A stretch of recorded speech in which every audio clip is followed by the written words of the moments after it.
Yeah, you can see where you'll just be down here. I'm on the far end. Yep. That far back. Hey, how are you? Good to see you. Good.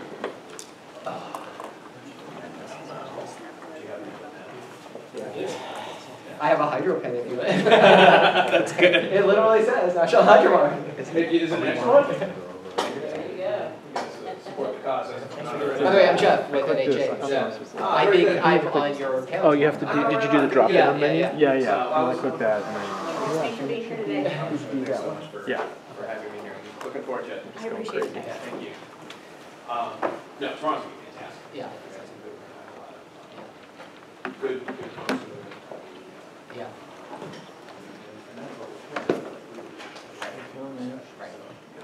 Good to go. Yeah, absolutely. Yeah, do it.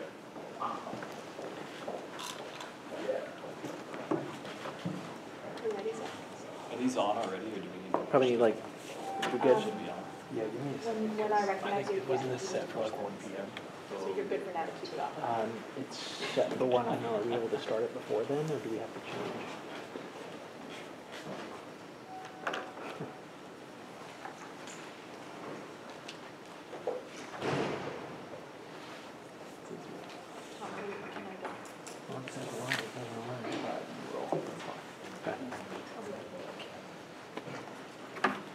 Yeah, it says we're live. Okay, great. The House Republican Policy Committee will come to order. The committee is meeting today to examine testimony regarding hydropower and the workforce. I now recognize myself for an opening statement. I want to thank everyone for being here today as we host our 5th Millennial Task Force hearing to focus on the unique challenges and opportunities millennials face in the hydropower industry. Millennials are the largest, most educated, and most diverse generation in American history, and because of that, millennials are shaping the future of America's economy. We have learned in previous hearings that millennials are making the American workplace more dynamic, but this is not the only change they are bringing to our economy. Millennials are changing the way Americans consume, and experts have identified 4 major trends exhibited by consumers. They want products that are relevant to their lifestyle, that are immediately accessible, that can be consumed collectively, and most importantly, they want products that align with their moral or political ideals. Most of us have seen this disruption demonstrated with companies such as Uber, Airbnb, and Amazon, but millennials are pulling energy consumption into this conversation. Over 80% of millennials would like to have in-home digital assistance and monitoring of energy consumption, and there are increased demands on utility providers to provide more renewable energy. The American energy sector is in an exciting place. Just last year, renewable energy reached its highest ever production levels with hydropower accounting for 25% of this, more than solar and wind combined. What makes these totals even more promising is the potential for massive growth within the hydropower sector. To make this expansion a reality, the hydropower industry needs a robust workforce. In fact, some reports indicate there could be over 1 million jobs in the hydropower sector if the industry meets its domestic potential. These jobs range from postgraduate professionals such as attorneys, managers, and engineers to skilled and unskilled craftsmen and clerical workers. High school graduates and those with PhDs can find employment in the hydropower industry in almost every state across the country. Unfortunately, the hydropower industry is facing an aging workforce and has not been able to attract as many millennials as solar and wind sectors have. As we have heard from previous witnesses, a large concern for many employers is this loss of human experience that comes when an employee retires without having been able to impart this knowledge on a new incoming worker. We must act to prevent stagnation in a critical component of our renewable energy portfolio, and while there's no cure-all solution, we do know that policies and programs that encourage job-ready training and education will greatly assist more millennials to find work in the renewable energy industry. Today we have 3 witnesses who will discuss the challenges and opportunities in the hydropower workforce and their professional experiences. I look forward to hearing from them and discussing ways we can further assist in growing this essential workforce. For those of you in the audience or watching online, you may have questions for our witnesses, and you can tweet your question using the hashtag GOPFuture, and we may ask your question time permitting. We are fortunate to have a distinguished panel of witnesses before us today. I'll start with, at my left, Mr. Charles Hernick is the Director of Policy and Advocacy at Citizens for Responsible Energy Solutions in Washington, D.C. Charles was brought on to lead CRES's forum policy work and execute strategies to advance clean energy solutions and innovative approaches to reducing carbon emissions. Charles is an energy expert who understands emerging clean technologies, market barriers, and policies and regulation. For over a decade, he has worked at the crossroads of economic development, energy, and national resource management across the U.S. and on the ground in over a dozen countries in Africa, Latin America, and the Caribbean. Before joining CRES, he advised executive-level decision makers at EPA and USAID on energy and environmental issues and identified project-level opportunities for clean energy expansion. Justin Trudell is the Director of Brookfield Renewables Northeast Operations, where he oversees the day-to-day and strategic operation of 46 hydroelectric assets and 1 wind energy project. Justin has over 10 years of experience in energy generation and management, including his time in the U.S. Navy nuclear program. Justin has been with Brookfield Renewables since 2009, working in various roles and locations. Prior to joining Brookfield Renewable, he spent 5 years in the U.S. Navy as a commissioned officer. His first tour was aboard the USS Oscar Austin, where he served various roles and deployed to the Persian Gulf. He spent the remainder of his time in the Navy in the nuclear program, ultimately managing a team running and maintaining the reactors aboard the USS Harry S. Truman, which I actually have visited before, where he made a second deployment to the Persian Gulf. He holds a Bachelor of Science in Economics from the U.S. Naval Academy in Annapolis, Maryland. Our third witness is Mr. Adam Witt, who is a hydropower systems research engineer at Oak Ridge National Lab, the largest U.S. Department of Energy science and energy laboratory conducting basic and applied research on compelling problems in energy and security.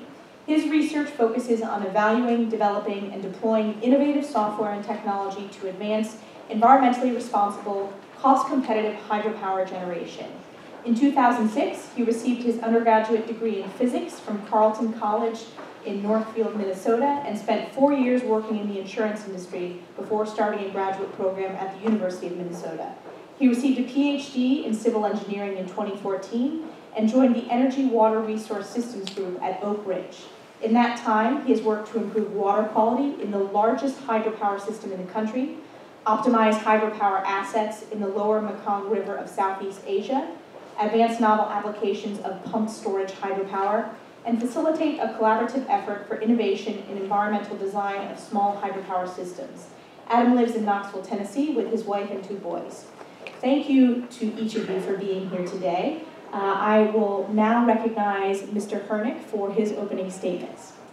Thank you and good afternoon, Madam Chairwoman. I appreciate the opportunity to be here and talk about the future of hydropower and the millennial workforce. As you mentioned, my name is Charles Hernick, and I'm the Director of Policy and Advocacy at Citizens for Responsible Energy Solutions Forum. We're a nonpartisan, nonprofit organization committed to educating the public and influencing the national conversation about common sense clean energy. My remarks are informed by years of experience working as a consultant to U.S. Environmental Protection Agency on workforce issues for public utilities, specifically in the water sector, and over a decade working in the energy and environmental sector across the United States and abroad, and as a millennial myself. When it comes to millennials and hydropower, I'd like you to keep 3 things in mind. First, hydropower has a long, proven track record in the United States. We're building off of a legacy of stable, renewable power. Recent technological innovation makes it one of the most dynamic sources of power today. Second, over the next decade, a generation of workers will retire and require the hydropower sector to fill openings for well-paying, managerial, supervisory, and highly skilled craft worker positions. Millennials will be among the strongest candidates to take these jobs. And finally, it's in our national interest to take advantage of such an abundant domestic natural resource and pair it with a new generation of human capital to build resilient local economies across the United States, especially in rural America. Thoughtful and effective public policy will help. Hydropower is a uniquely American clean energy source. The first hydropower plant opened 135 years ago in a small town in Wisconsin. In the century since, hydropower has become critical to our energy infrastructure. In fact, it provides 4 states with more than half of their power and another 4 states with at least a quarter of their power. At the same time, it fulfills essential needs like water management, flow and flood regulation, and land protection for areas that provide important ecosystem services such as recreation and critical habitat. Hydropower covers a wide range of technologies. We're very familiar with the iconic conventional hydropower technologies, dams. They store water behind a generating facility and harness that power as it runs through the turbines. This type of conventional hydropower project represents the clear majority of U.S. hydropower generation. But the frontier of hydropower looks quite different and leaves behind many of the environmental and social challenges that building dams creates. The future of hydropower includes ocean wave, tidal, and hydrokinetic power. It also includes run-of-the-river approaches that maximize power generation and minimize disruptions to the river that affect local economies and often affect fishery-dependent economies miles away. One of the biggest opportunities from the hydropower industries comes from the hydropower industry's increased focus on projects that maximize the benefits of our existing infrastructure, dams, canals, water systems, even abandoned coal mines. We can add new, more efficient generating equipment to existing facilities and add generating capacity to infrastructure that has none today. Other areas of growth include closed-loop pump storage systems, which can help solve the intermittency and pricing problems as additional solar and wind technologies are added to the grid. We can do a better job capturing energy and water all around us. These new technologies are the answer that we've been looking for. A key step in assuring that what we have in natural resources is matched with human capital, ingenuity, and the enthusiasm of a new generation of workers. The hydropower sector is about to turn over. Workers in the hydropower sector are older than the U.S. average, concentrated between the ages of 46 and 55, with large numbers planning to retire by 2030. Fortunately, hydropower jobs are good jobs. The sector will need the millennial workforce to take well-paying managerial, supervisory, and highly skilled craft worker and technical positions. The right people for these jobs won't be ready overnight. It will take education and training to position millennials to research new technologies. It will take a new generation of engineers of all types, geologists, hydrologists, biologists, ecologists, to design systems that maximize power and minimize negative impacts. It will take construction workers, managers, and skilled operators. This is an exciting field because it requires expertise from so many professions. These jobs are well distributed across the country too. Much of our existing dams are in rural America. And with emerging technologies, those canals, drinking water systems, wastewater systems, and waterfronts, urban infrastructure in need of repair and replacement can be retrofitted. Across America, the right minds must be put to the test of drawing out more power from the sleeping assets that we already have.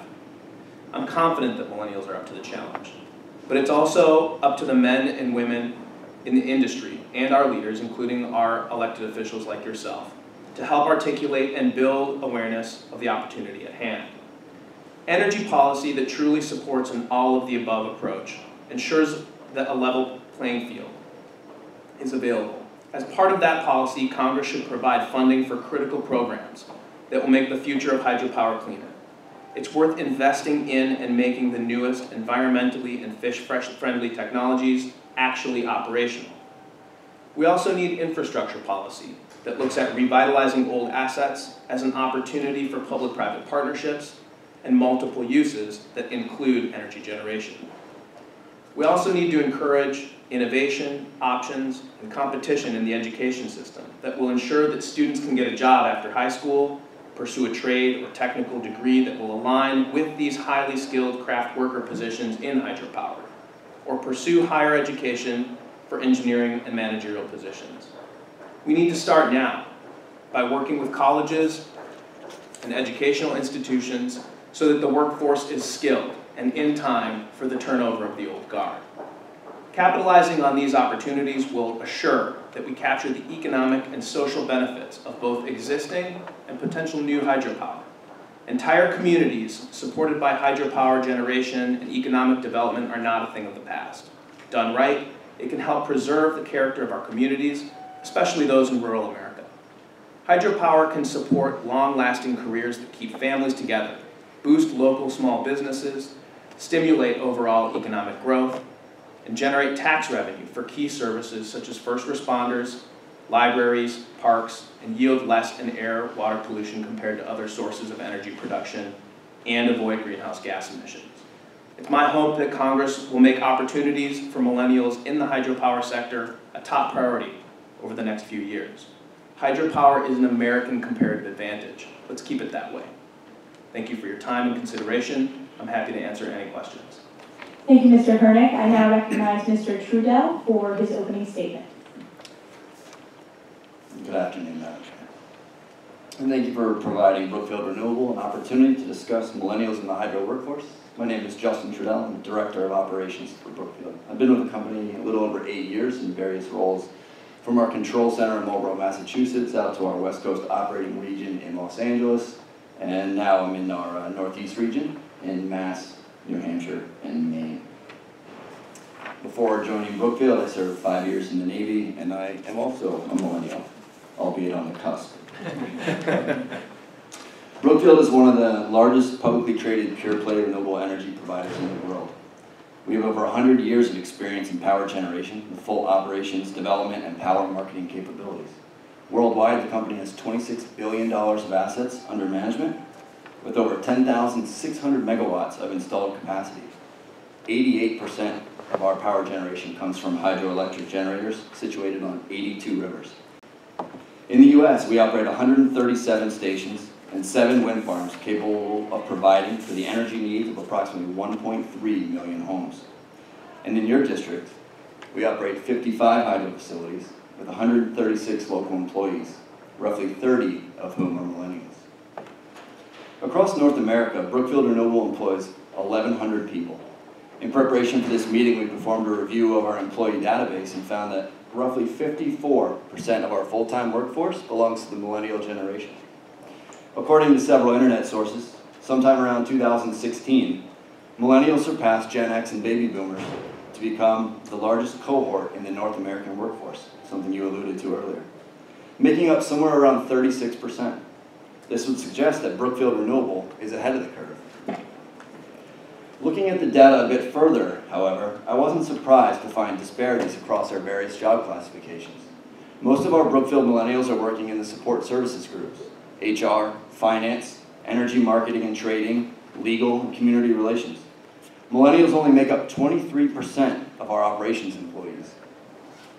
And even in our operations group, we tend to find our millennials working in environmental and regulatory compliance, project management, or as remote operators, working at computer stations and controlling our assets from Marlborough, Massachusetts and Gatineau, Quebec. The percentage of millennials in our more blue-collar jobs, such as mechanical maintenance technicians and electricians, is well below 23%. Many of my crews are without a single millennial. In other words, there appears to be a real gap when it comes to the average portion of millennials in the overall workforce compared with those in the skilled trades or other blue-collar jobs. One of the things we do at Brookfield Renewable to address this gap in millennials in our technical skills trades is to use internships to introduce college students to the hydro industry. We also attend college and university career days in the communities where we have assets, and we host school field trips to our facilities. These efforts are aimed at keeping hydropower in the forefront of soon-to-be college grads, as well as the next generation of the workforce. Unfortunately, hydro is too often seen as an old technology that doesn't get its fair share of the clean power spotlight. We have several assets, for example, that have been generating clean, renewable energy for over 100 years. And across the U.S., hydro has been part of the energy mix of most states for many decades, making up some portion of their baseload power. And although I don't have statistics for millennials working in solar and wind, hydro's relatively low profile and comparative lack of media attention may account for a lack of younger workers occupying our blue-collar jobs. Interestingly, however, hydropower's importance to the electric grid is increasing as it rapidly evolves and decarbonizes. Hydropower enables the increasing penetration of intermittent renewables by balancing these resources with clean, renewable electricity rather than relying on the so-called brown grid. Hydropower also provides robust energy storage capabilities and flexibility that enhances grid reliability and resilience, maximizing benefits to consumers. All of this happens without visibility or fanfare, and as a result, many millennials may not recognize the importance of hydropower as a baseload, flexible, and non-emitting resource that is actively enabling the grid of the future. As the U.S. increasingly shifts to a renewable energy future that millennials in particular are demanding, Brookfield will continue to partner with government representatives at the state, local, and federal levels to underscore the importance of hydropower. These efforts will help ensure that hydropower is not only valued for its many environmental and reliability attributes, but is also seen by millennials as an integral part of the country's rapidly decarbonizing electricity supply. Thank you for your time this afternoon. Thank you. I now recognize Dr. Witt for his opening statement. Good afternoon, and thank you for giving me the opportunity to reflect on my experience in the hydropower industry. I'd especially like to thank you, Representative Stefanik, for convening this dialogue on issues that matter to millennials. My name is Adam Witt, and I'm a hydropower research engineer at Oak Ridge National Lab. I'd like to describe my path into the industry and then focus on two areas that motivate me as a millennial: support for education and mentorship, and creating an environment for scientific and technological innovation. I should begin by verifying my millennial credentials. While I was surprised to hear I technically fit the criteria for the label, my post-college life and career path in many ways typifies the millennial stereotype. I've moved 10 times in 10 years since graduating college and recently bought my first house at age 32. I got married at 29, I had my first kid at 31. I'm still repaying undergraduate student loans and will be for many years. I read the morning news on my phone, I listen to podcasts, and I send videos of my kids to my friends and family on Snapchat. And I left a well-paying job in my mid-20s to get a graduate degree in something I was passionate about. So pretty millennial there, I guess. The last point is what eventually led me to hydropower, but it took a while. Like many young people with a fresh college diploma, I didn't know what to do with my life. I graduated with a degree in physics, but the thought of pursuing the field further didn't interest me. I was drawn to business jobs that required a healthy mix of analytical and people skills. The need to start making large student loan payments weighed on me, and I wanted to make good money with strong prospects for making more. So a week after graduation, I started a career as an underwriter for an insurance company. After a year, I transferred to San Francisco and doubled down on a job in corporate America. While I loved every minute of living in the Bay Area and was generally satisfied with my job, I felt myself drifting further from the career in science and engineering I had dreamed about. I spent months contemplating the type of career that would be most fulfilling to me and settled broadly on water and renewable energy, two complex topics that were sure to be relevant throughout my life. After 4 years in insurance, I took the plunge and applied to graduate school for water resources engineering. I was accepted to the University of Minnesota and began conversations with my advisor. He mentioned the Department of Energy had recently developed graduate fellowships for those interested in studying hydropower. The fellowship would support 3 years of graduate tuition while providing a living stipend and a healthcare allowance. As a graduate student, securing a firm funding commitment is a huge advantage and stress reliever, ensuring you can spend time focused on research rather than proposal writing. I jumped at the opportunity to study water and energy, applied, and was awarded a fellowship. After 4 years of grad school, I received a PhD in civil engineering and then doubled down on a career in hydro by accepting a job at Oak Ridge. My roundabout entry into the hydropower workforce was not by design. I'm here as a direct result of federal funding that supported my pursuit of higher education. The fellowship gave me the confidence to make a career change, the opportunity to learn and grow my understanding of water issues and renewable energy, and the financial security to take a risk, leave an excellent job, and invest in myself. As evidenced by my own personal journey, continued support for this type of educational funding is critical to attract millennials into hydropower. Many young people in the industry find hydropower by chance because they weren't aware of career opportunities or were never exposed to hydropower growing up. To me, this reflects two factors. One, hydropower experienced periods of large growth in the past compared to alternative forms of renewable energy that are now growing quickly. So the industry has a dedicated but aging workforce with few young people. And two, as Justin alluded to, hydropower is safe and reliable. Though hydropower plants are found in 48 states, if you don't live by one, you likely don't hear much about them. Dr. Witt, can you pause for 1 second? Can you guys make sure your mics are off? They are. Maybe can you share Justin's? Thank you. Sorry about that. All right, how's that? Good.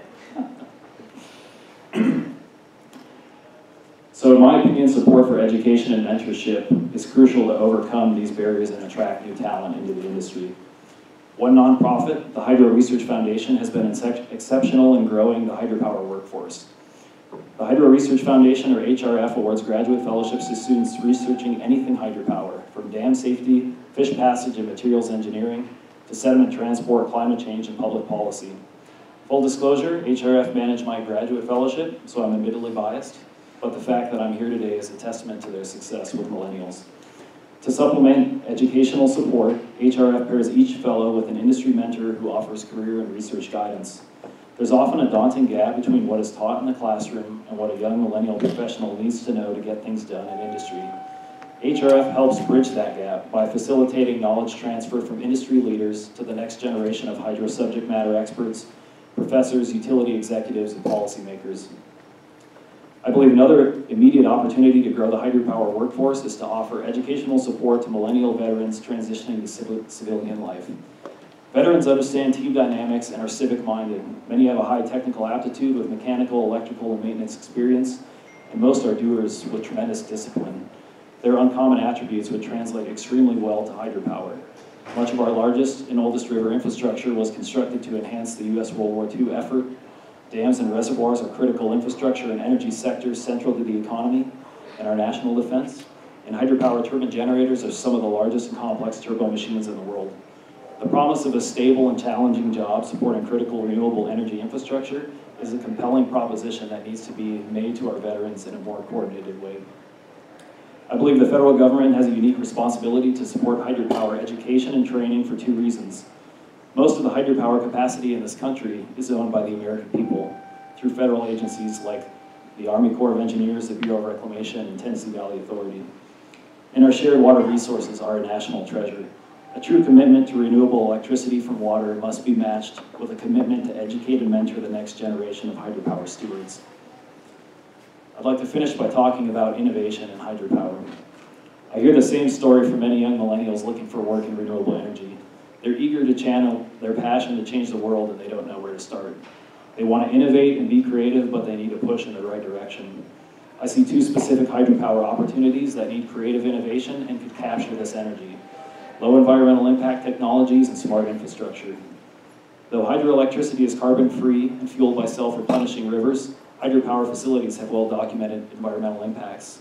Many of these are mitigated through structural and operational adjustments. Some are serious and threaten the stability of entire aquatic ecosystems.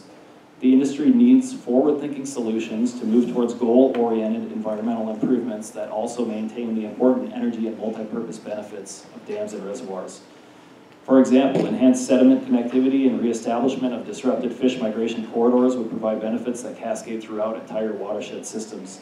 Healthy rivers lead to resilient watersheds, clean water attracts outdoor enthusiasts and investment dollars, and abundant stocks of fish and biota are indicators of high-quality river systems. More efficient handling of sediment and fish also ensures turbines are operating as designed with minimal wear and tear.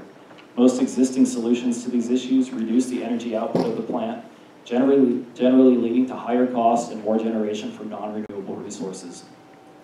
Greater investment in low-impact technologies and solutions to common environmental issues would be a win-win for the industry that would also spark the interest of purpose-driven millennials.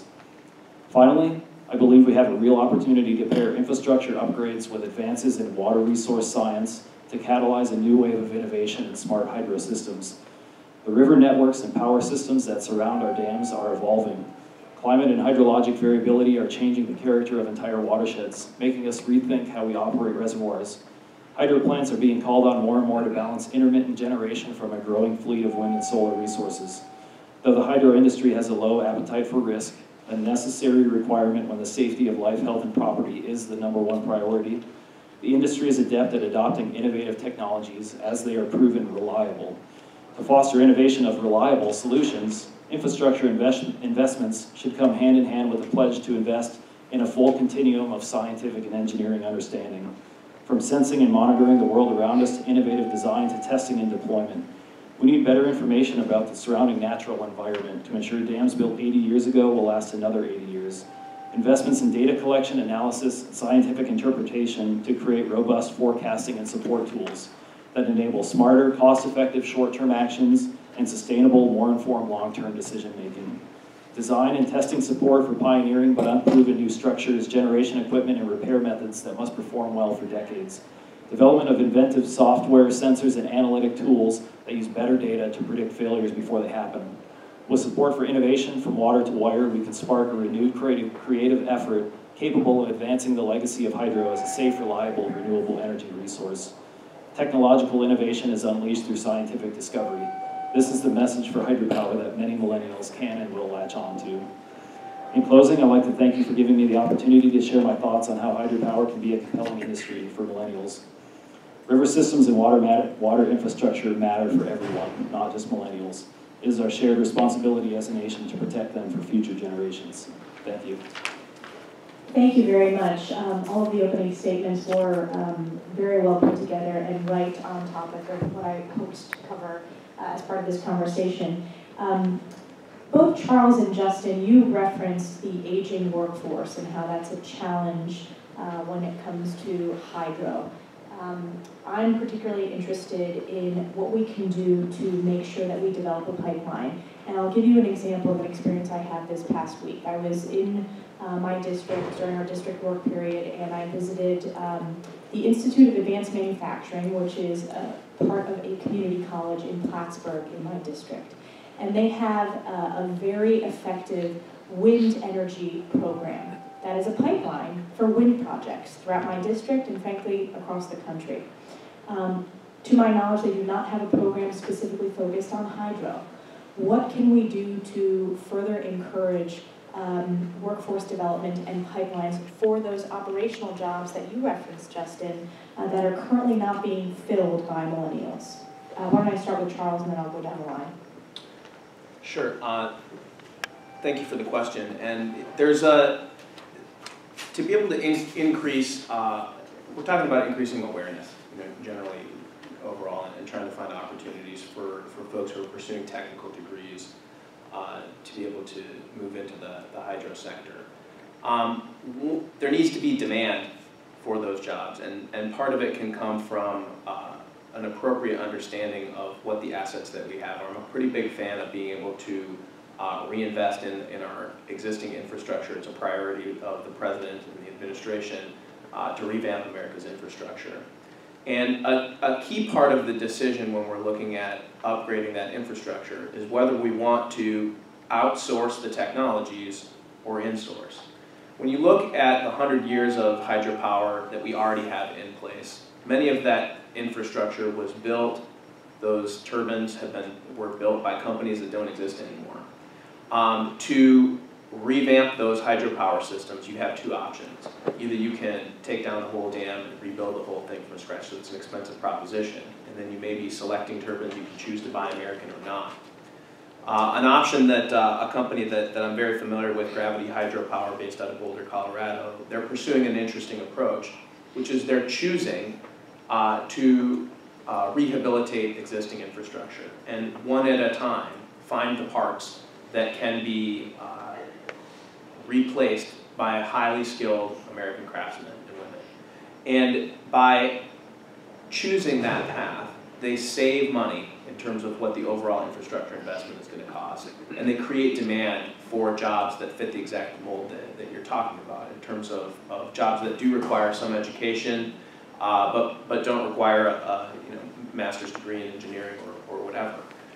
So there's an opportunity, but we need to have it be a matter of public priority to look at our existing infrastructure, look at those assets that exist, look at rehabilitating those projects, and I think that when you look at a lot of the concerns, and some of them that Dr. Witt brought up in terms of dealing with upgrading infrastructure because it is old, if that does create some risk, if there is flooding, and we're looking at dams breaking in California when there's too much water, and in other places where that infrastructure needs to be redesigned, it's a great opportunity to focus on how we can rehabilitate and increase energy from these assets that we already have on the ground.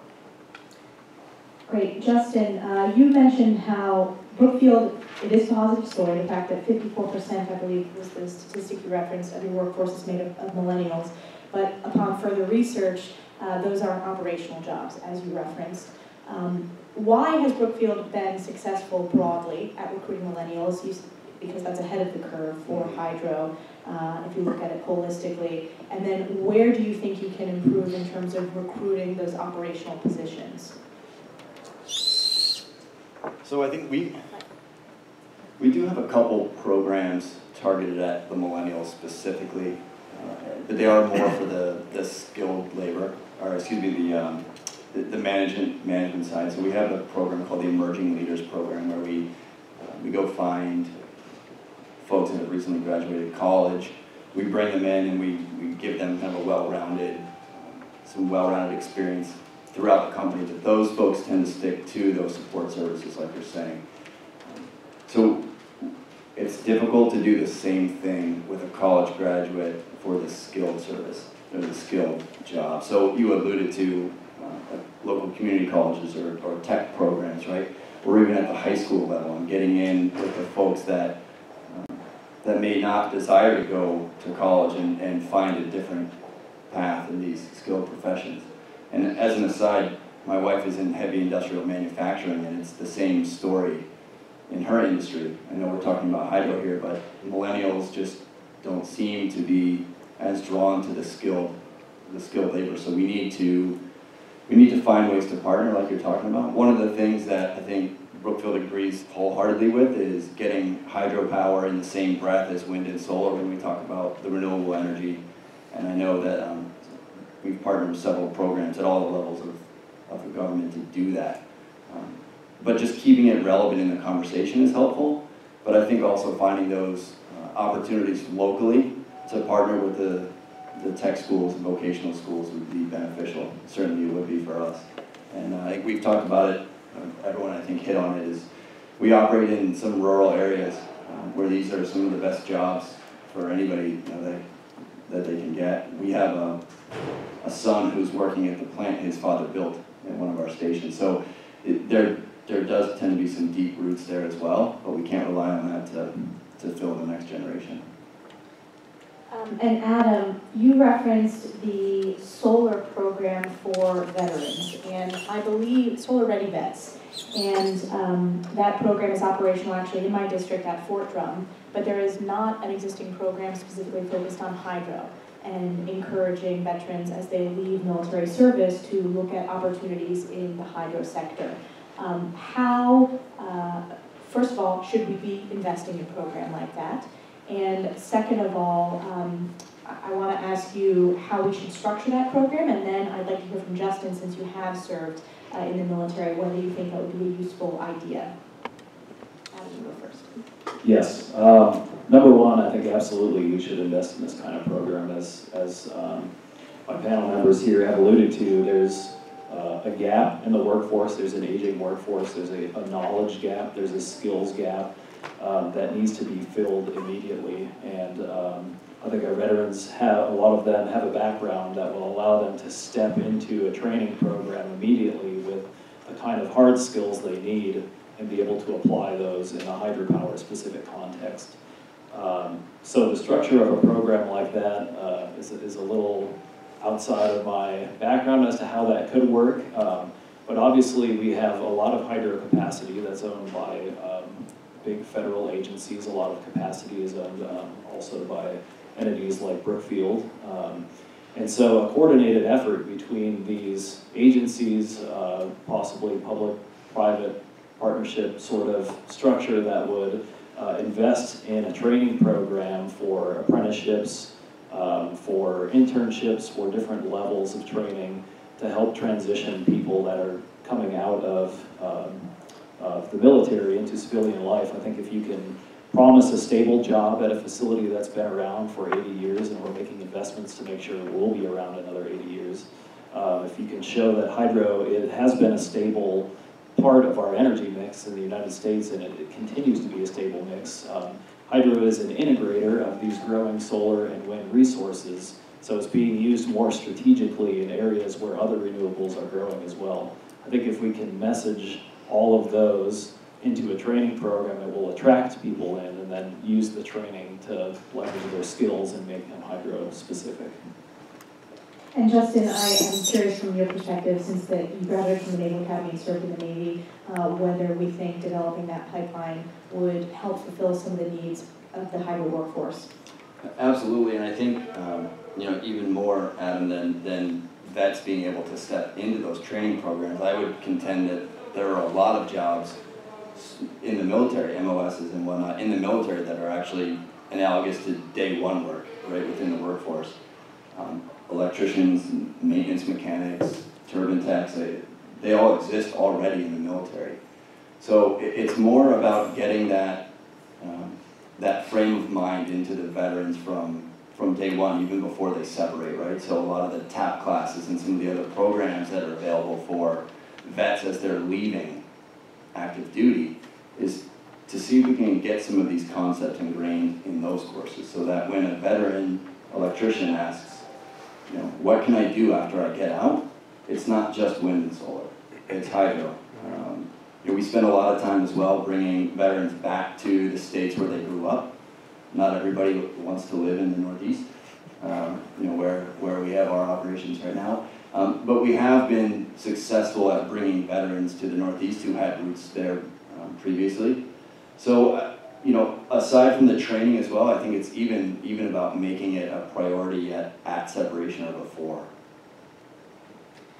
All three of you have mentioned the lack of awareness, and millennials hear every day about wind and solar and opportunities in those sectors.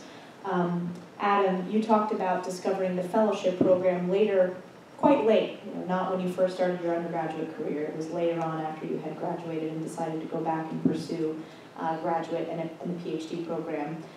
Would being exposed to the HRF earlier, you think have made that switch to hydro in your career at a younger age?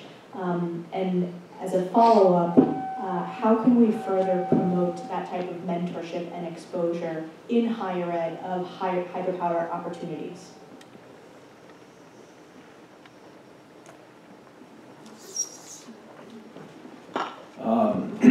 Thank you for the question. I think it was probably a matter of timing on my part to want to return to graduate school. I think the timing was right when the fellowship came out with HRF. If I would have had been exposed to that earlier, I'm not sure I would have committed to it, but I can say for sure if I was not exposed to it at all, I probably would not have gone into hydropower. I was looking to get into renewable energy broadly and was passionate about that. And I think it's really important to capture that energy from young people today. I've talked to a lot of undergraduates who are in my position, who are graduating, and they want careers in renewable energy, but they don't know what it looks like. So I think early exposure to these kinds of programs is really beneficial. I think the mentorship aspect of it is huge. If you can see that somebody else is really invested in this industry, they've made a career out of it, they're very satisfied with what they do, and it's a fulfilling career, I think that's a big motivator for anybody, not just a millennial.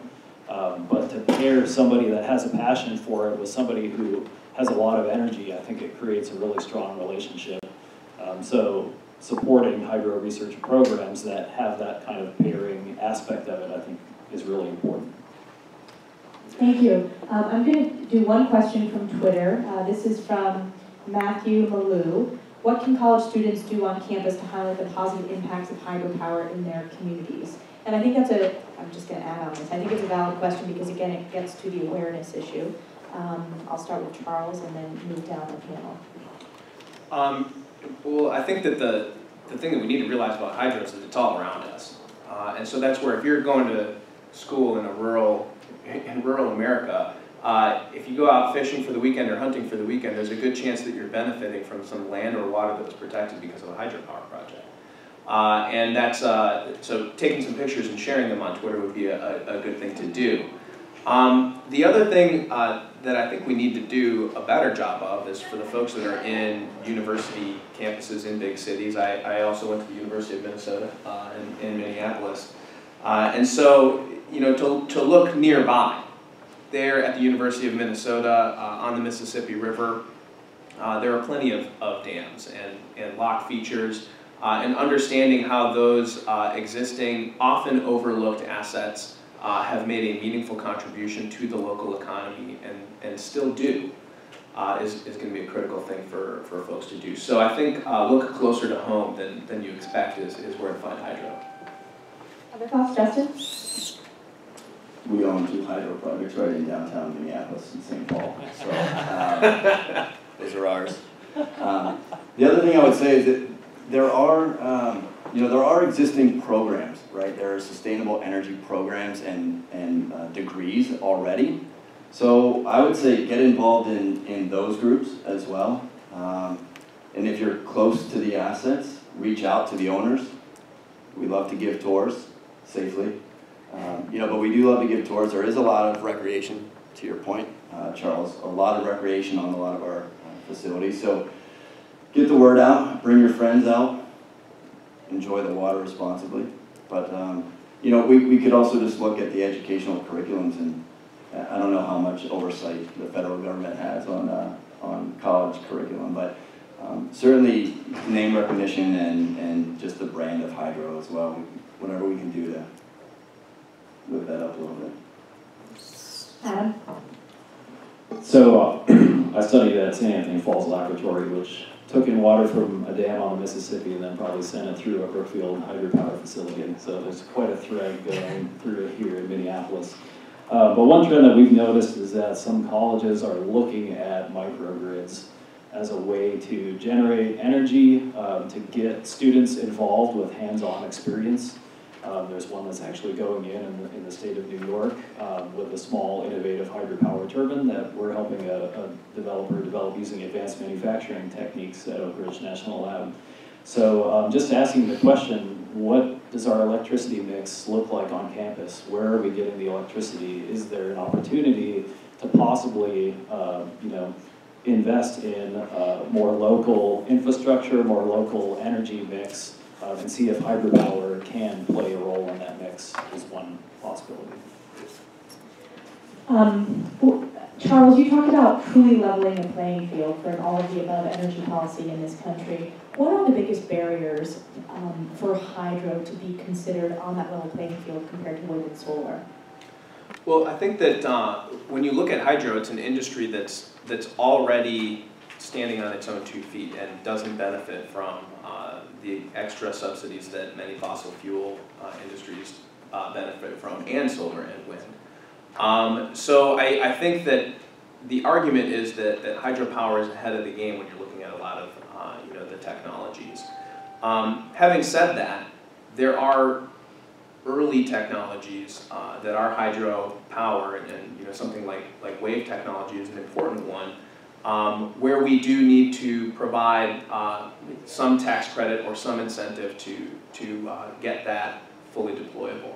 And there's a reason for that, and it's not looking for handouts, but it's continuing the comparative advantage that I talked about.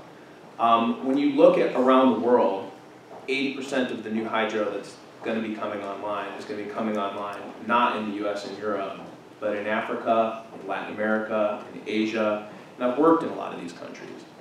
And we're going to need to compete with folks all around the world when it comes to hydropower, and we're going to want to be able to sell our emerging technologies to those countries. Something like wave technology, well, the oceans are all around us. There's plenty of opportunity there. And so if that is a technology that we can master, we can export it. I want to ask further about wave technology and tidal power generation. What regions stand to benefit from those new technologies, and can you specifically sort of look towards what that looks like in the future? Because I think that's helpful for the viewers to hear more specifically about. Sure, I might defer to a naval expert in terms of where the biggest tides are. But I know that there are some early adopters in Oregon and Washington. And right now in Hawaii, actually Hawaii's making a big push towards solar, but also making a big push in implementing some of the new wave technologies that are out there that are being piloted by the Department of Energy.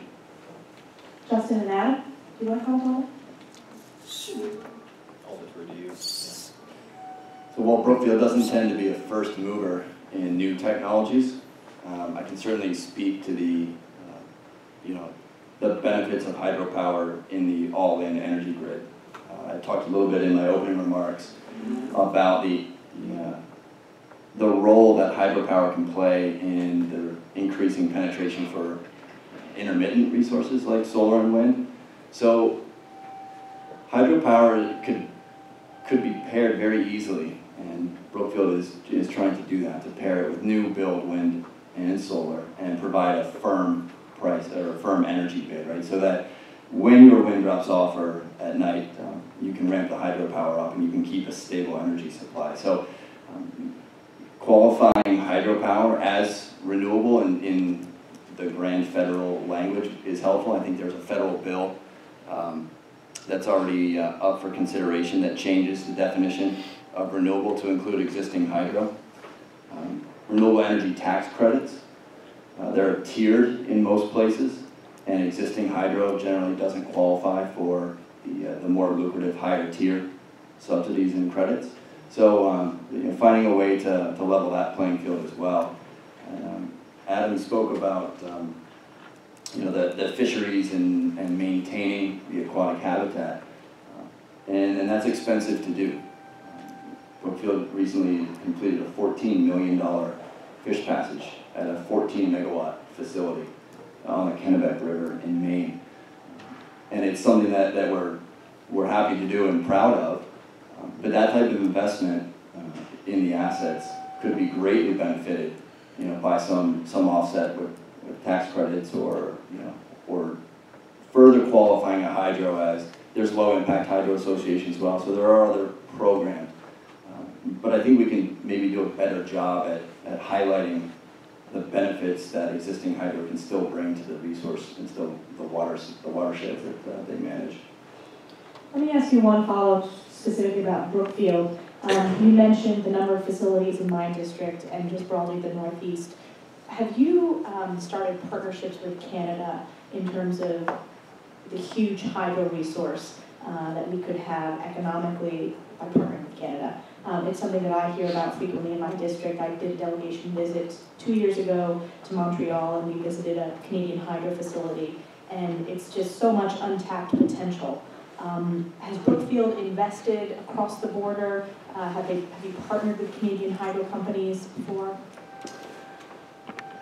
So our corporate headquarters is actually in Gatineau, Quebec. Okay. And then even further than that, Brookfield Asset Management, our parent company, is headquartered in Toronto. So we have a lot of Canadian assets as well. So when I talk about Brookfield North America, it truly is North America. We would tend to view the major players in the Canadian hydro industry as competitors, but certainly finding ways to increase exposure, and that's something we could all agree on, or finding ways to better allow electricity back and forth across the border is certainly something that we could get behind as well. What are the biggest barriers? We talk about modernizing the regulatory process to, whether it's a hydro facility or various energy products. It's something that we work in my office a lot with local communities, local elected officials when there are red tape barriers that they run into. What are those biggest barriers for hydro, bringing it into the 21st century? Adam, I'll start with you.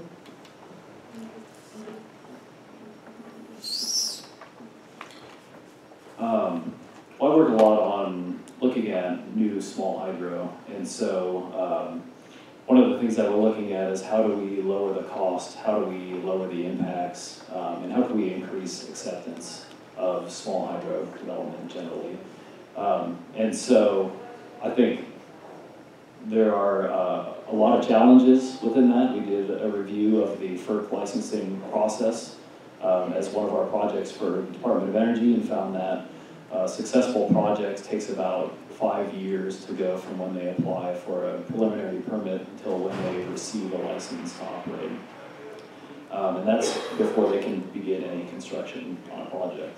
And so working towards a way to understand what are the energy benefits of a project and what are the environmental benefits, and how can we move towards goal-oriented approaches to both of them in a development framework would be helpful to help streamline that. In terms of the FERC process, what portion of that process takes the longest time? Did your study go into that as well? I mean, where's the biggest lag? 5 years is a long time, especially when you're considering millennials who are moving around. And within 5 years, they've already probably changed jobs twice in that time period. So what specifically is the biggest lag time in the FERC approval process? So there were 3 steps that we looked at. It was from when you filed a preliminary permit till when you were granted a preliminary permit.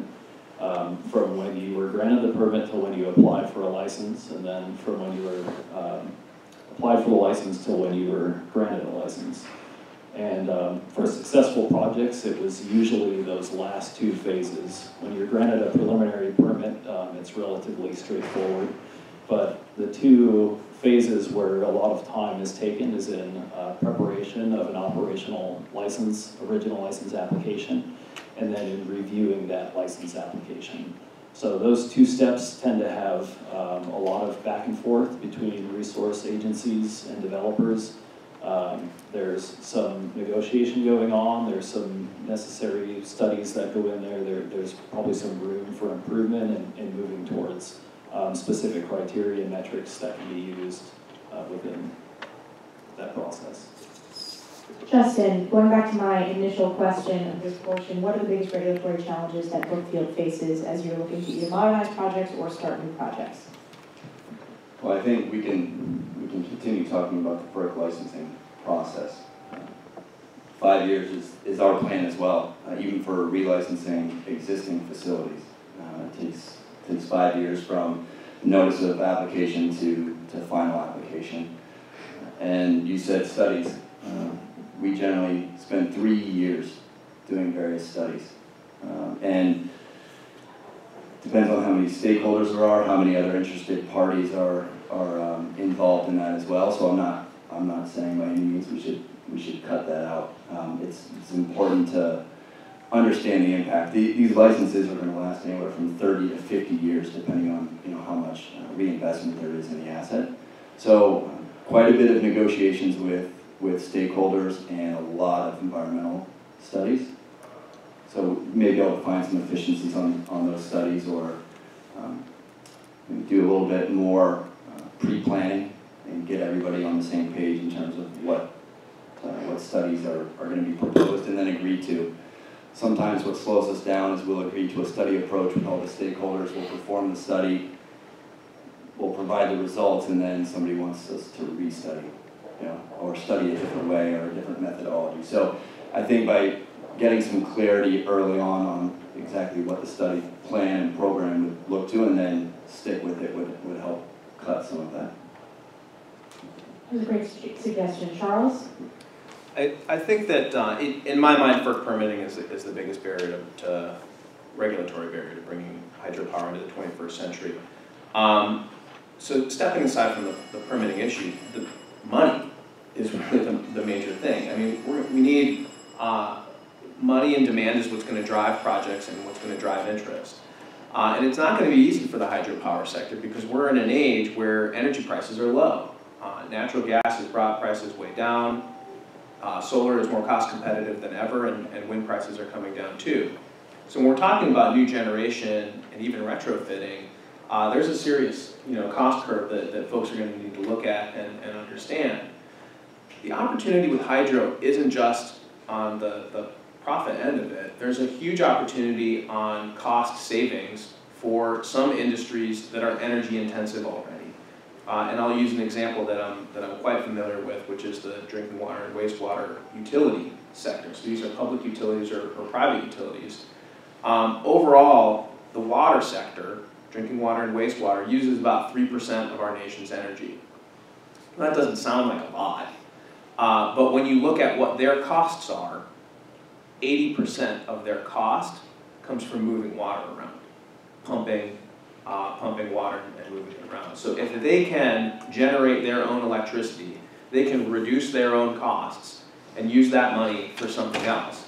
I sort of doubt that it's going to trickle down to reduced water rates, and I don't know that that's actually necessary. But if it provides them with the finance where they can use money that they've saved from investing in hydropower in a water industry and use that to rehabilitate their deteriorating pipes and treatment plants so we can avoid situations like we saw in Flint, Michigan and other cases that are well understood in this country, I think that that would be a big benefit.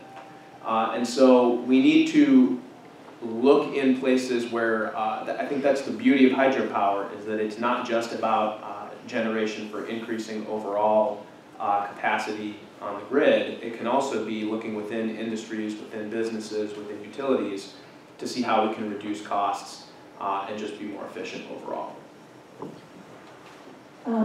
My last question, both Justin and Charles, you referenced the opportunity in rural America. And in my district, I represent a third geographically of New York State. It is the largest district on the East Coast. And there was a chart that was published this weekend, broken down by county, that highlighted the lack of economic opportunity in parts of rural America when compared to suburban and urban parts of the country. What do you have metrics or potential stats on what an investment in hydro can look like for rural America that has been left behind in so many ways by so many ways that we measure economic opportunity? One way I could ask the question is, what percentage of your projects are in rural communities versus urban, suburban? A lot. Anything more specific? Other than Minneapolis and St. Paul, which we've touched on. You have touched on Minneapolis. We've discussed that. No, so anecdotally, I think I don't have hard numbers in front of me, but I'm flashing through all the sites that I'm responsible for. We've got a couple in Lewiston, Auburn, Maine, which it's not huge, and some in the Bangor area. But the majority of our assets are an hour's travel from those large cities. Our wind farm is in Berlin, New Hampshire. You're not going to find much around there. So quite a bit of our hydro is in the rural areas and not around built-up suburban areas. Perhaps we can follow up with some more specific metrics from your business. Adam, as you are working on new projects, what percentage are in rural regions versus suburban and urban? I don't have hard numbers, and we don't have specific projects that we work on, but we have paired with some technology developers. I would say some of them are looking in some more rural areas where you have non-power dams. Tends to be the opportunity, and a lot of those assets, they're aging, they're old. There's opportunity to add hydropower on them, but there's not a lot is known about them. Some of the structures, they don't even know who owns the dam, so you have to go through this process of identifying who's the dam owner, who's responsible, who's the stakeholder. But I think that an opportunity exists to identify where are those opportunities in rural areas for this immediate kind of hydropower opportunity at non-power dams. So there are over 80,000 dams in the country. Only roughly 2,400 of them have hydropower on them. So this could be an opportunity to look at, where are the rural dams and where's that energy opportunity. And Charles, do you have anything to add? Yeah, I don't have any specific numbers, but I can contact a few folks that I know, and I would be happy to follow up with your office, on that. But I think that the anecdotal evidence is strong, and I think that the case for millennials that we hear over and over in the news is that the education, folks are under a lot of pressure to keep getting more education, and the opportunity just isn't materializing. I think that what's important, it's important to use the hydro sector as an example of an industry where at every point in the education system, there's an exit ramp, and there's an exit ramp that can lead you to a hydro job. Folks that are coming straight out of high school can find jobs in construction. Folks with a 2-year degree can find skilled technical degrees. And this is what we need in rural America, because not all of the jobs are in big cities, and I've got a lot of friends who don't want to finish degrees or didn't want to finish degrees and are now laden with debt that they're struggling to repay it because the jobs that they were able to find didn't match with the debt load that they needed to carry. So I think that part of what we need to do is change the dialogue and reopen the eyes of America to what are the wide range of jobs that are available there. And that's where with a 2-year degree that focuses and emphasizes biology might be a good degree to have to be able to help with one of the studies and reduce some of the costs that we're talking about that really drive hydropowers and other projects to be very expensive to meet the permitting requirements. So I think that that's a key takeaway about this sector, is that it should be used as an example of something that has an opportunity for everyone along that education cycle. Well, that's a great place to wrap this up. The purpose of the Millennial Task Force is to educate other members of Congress on issues and opportunities facing the millennial generation. So while many of my colleagues are coming back from their districts at this time, I'm pleased that we have some staffers from other congressional offices, and the fact that this is an official hearing to highlight this issue, that's part of this purpose today. And most of you noted that part of the challenges Hydro faces is an awareness challenge. Hopefully this is one small step in coming up with policy solutions to help bridge that gap. I think the themes that we touched on in terms of workforce development, how you develop that pipeline at each step, whether it's graduating from high school, graduating in vocational or technical program, graduating as an undergrad or in graduate school, that there are opportunities out there in hydro, and those opportunities are only going to grow as the 45 to 56-year-old hydro employees end up retiring. You highlighted regulatory modernization ideas in terms of addressing the FERC process, which I think is in need of updating so that it reflects the opportunity within hydro. So thank you to the three of you for such thoughtful responses, for making the trip to Capitol Hill to advocate on this important issue, and I look forward to working with you and continuing forward to try to work with other congressional offices on expanding our opportunities when it comes to hydro. And this committee meeting is adjourned.